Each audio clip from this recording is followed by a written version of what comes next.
Hyderabad division మరియు హైదరాబాద్ మండల బేడముడుగ సంఘం జనసంఘం నూతన కార్యవర్గ సభ్యులను ఏకగ్రీవకంగా ఎన్నుకోవడం జరిగింది. అదేవిధంగా హైదరాబాద్ పట్టణంలో గత 40 సంవత్సరాలుగా మేము జీవిస్తున్నాం. హైదరాబాద్ పట్టణ ప్రాంతంలో 23 వార్డులో గల మా బేడపుడ రంగాల కాలనీలో కావచ్చు, తదుపరి హైదరాబాద్ నియోజకవర్గంలో మా బేడపుడ రంగాల కాలనీలో కావచ్చు, ఎక్కడ కూడా అభివృద్ధి లేక గత 40 సంవత్సరాల నుండి మేము నానా అవసరం పడుతున్నాం.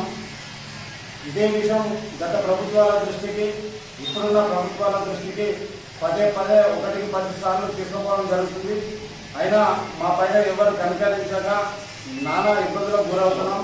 దయచేసి మేము ప్రభుత్వానికి తెలియజేయలేదు ఏమనగా, హైదరాబాద్ నియోజకవర్గంలో గత కాంగ్రెస్ ప్రభుత్వం ఇందిరమ్మ ఇళ్లలో 3500 ఇళ్లు మంజూరు చేయడం జరిగింది. హైదరాబాద్ నియోజకవర్గంలో మా బేడపుడ సంఘాలు దాదాపు 2000 కుటుంబాలు ఉంటాయి. ఆ 2000 కుటుంబాలలో కేవలం హైదరాబాద్ పట్టణంలో 14 ఇళ్ళు మంజూరైనవి కాబట్టి అన్యాయాన్ని మీ దృష్టికి తీసుకొస్తున్నాం. అదేవిధంగా త్వరలో పంపకానికి సిద్ధంగా ఉన్న డబుల్ బెడ్రూమ్ ఇళ్లలో కూడా ఇదే విధంగా మాకు అన్యాయం జరిగే అవకాశాలు ఉన్నాయని మేము ప్రభుత్వ దృష్టికి తీసుకొస్తున్నాం. ఈ అన్యాయం ఎలా జరిగిందంటే, ఇందిరమ్మ కమిటీ సభ్యులలో మా బేడపుడ రంగాల కులానికి సంబంధించిన వాళ్ళు కమిటీ సభ్యులుగా లేనందువల్ల మాకు ఈ అన్యాయం జరిగిందని ప్రభుత్వ దృష్టికి తీసుకెళ్తున్నాం. కాబట్టి హైదరాబాద్ నియోజకవర్గంలో కావచ్చు, తెలంగాణ రాష్ట్రంలో కావచ్చు, హైదరాబాద్ నియోజకవర్గంలో పైలట్ ప్రాజెక్టుగా దాదాపు 200 ఇందిరమ్మ ఇళ్ళు, అదేవిధంగా 200 డబుల్ బెడ్రూమ్ ఇళ్ళు మంజూరు చేయాలని ప్రభుత్వ దృష్టికి తీసుకోబోతున్నాం. అదే తెలంగాణ రాష్ట్ర వ్యాప్తంగా కూడా గతంలో చెంచు కులాలకి పైలట్ ప్రాజెక్టుగా దాదాపు 9200 ఇందిరమ్మ ఇళ్ళు రాష్ట్ర కాంగ్రెస్ ప్రభుత్వం మంజూరు చేసింది, పైలట్ ప్రాజెక్టుగా మంజూరు చేసింది.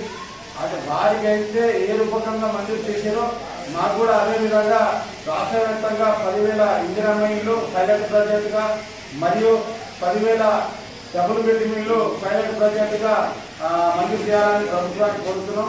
అదేవిధంగా హైదరాబాద్ నియోజకవర్గంలో ప్రతి గ్రామంలో ఉప్పలు కావచ్చు, కాన్పర్తి కావచ్చు, ఆ తర్వాత బాగిలాల కావచ్చు, కోరపల్లి కావచ్చు, జంగిపల్లి కావచ్చు, విజయవాడ కావచ్చు, కల్లూరు, మల్లరెడ్డిపల్లి, హైదరాబాద్ పట్టణంలో దాదాపు 2000 మంది మా బేడపుడ రంగాల కులానికి సంబంధించిన కుటుంబాలు జీవిస్తున్నాం. కానీ ఏ ఒక్కరికి ఇక్కడ ఇందిరమ్మ ఇళ్లలో కానీ డబుల్ బెడ్రూమ్ ఇళ్లలో కానీ అన్యాయం జరిగిందని మీ దృష్టికి తీసుకొస్తున్నాం. అదేవిధంగా హైదరాబాద్ నియోజకవర్గంలో ప్రతి కులానికి ప్రభుత్వం కమిటీ హాలు నిర్మించింది. కానీ మా బేడపుడ రంగాలకు ఏ మండలంలో కానీ హైదరాబాద్ డివిజన్లోనే కానీ కమిటీ హాలు లేనందున మేము పెళ్లిళ్ళు, పేరంటాలు ఇవి చేసుకోవడానికి కూడా చాలా ఇబ్బందులు పాలవుతున్నాం. పూర్తి స్థాయిలో ఆర్థిక ఇబ్బందులతో ఉన్న మా కులానికి వెంటనే హైదరాబాద్ నియోజకవర్గం తరఫున ఒకటి ఆత్మగౌరవ భవనం నిర్మించి ఇవ్వాల్సిందిగా ప్రభుత్వ దృష్టికి తీసుకోబోతున్నాం.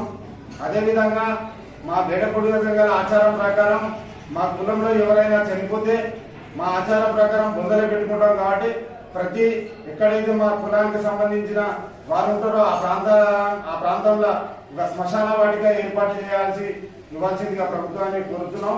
ప్రతి రంగాలలో, అన్ని రంగాలలో పూర్తి స్థాయిలో నష్టపోయిన కులం ఏదైనా ఉందంటే కేవలం మా బేడపుడ రంగాల కులమని ప్రభుత్వ దృష్టికి తీసుకొస్తున్నాం. కాబట్టి దయచేసి పాలకులైనా ఇక్కడున్న అధికారులైనా మా పైన కక్ష కట్టకుండా ఓట్లప్పుడే, ఎలక్షన్ అప్పుడే వచ్చి ఓట్లాడకుండా మా ప్రాంత మా కుల అభివృద్ధికైనా మా కుల హక్కులకైనా పూర్తి స్థాయిలో సహకరిస్తారని ఈ సందర్భంగా కోరుకుంటూ, లేని పక్షంలో మేము త్వరలో ఒక ధర్నా కార్యక్రమం కూడా చేయడానికి సిద్ధంగా ఉన్నామని తెలియజేస్తున్నాం.